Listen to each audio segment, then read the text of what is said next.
السلام علیکم سامعین، آج ہم آپ کو بتائیں گے گیدڑ سنگی دراصل گیدڑ کے سر میں نکلنے والا ایک دانہ پھوڑا ہوتا ہے جو کہ اس کے سر میں اپنی شاخیں پھیلاتا ہے اور ایک خاص حد تک بڑا ہونے کے بعد خود بخود جھڑ کر گر جاتا ہے۔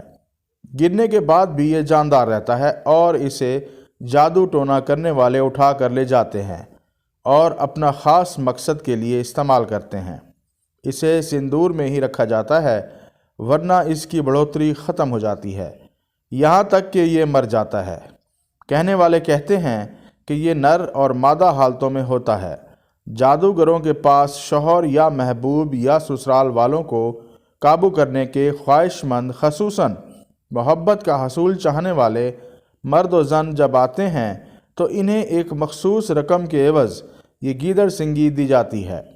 گیدڑ سنگی کی ہمیشہ جوڑی نر اور مادہ ایک ساتھ رکھی جاتی ہے، ورنہ بقول ان بد عقیدہ لوگوں کے یہ کام نہیں کرتی اور بیکار ہو جاتی ہے۔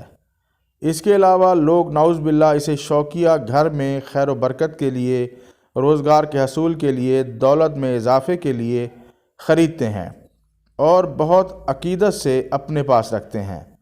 گیدڑ سنگی کے بال باقاعدہ بڑھتے ہیں اور ان کی باقاعدگی اور ایک خاص طریقے سے تراش خراش بھی کی جاتی ہے۔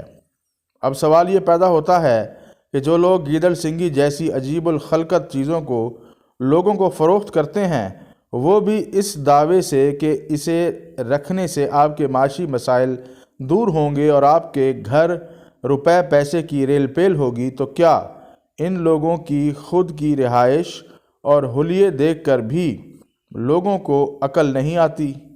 ان کے ذہنوں میں یہ سوال نہیں ابھرتا کہ فروخت کرنے والے کے پاس تو نہ جانے کتنی تعداد میں ان کی جوڑیاں موجود ہیں، پھر وہ کیوں ابھی تک خالی ہاتھ ہیں؟ ان خالی الذہن لوگوں کو کوئی بتائے کہ یہ بہت بڑا شرک ہے۔ اللہ انہیں بھلائی و ہدایت عطا فرمائے، آمین۔ دلچسپ معلومات جاننے کے لیے ہمارے چینل اردو انفارمیشن کو سبسکرائب کریں۔ شکریہ۔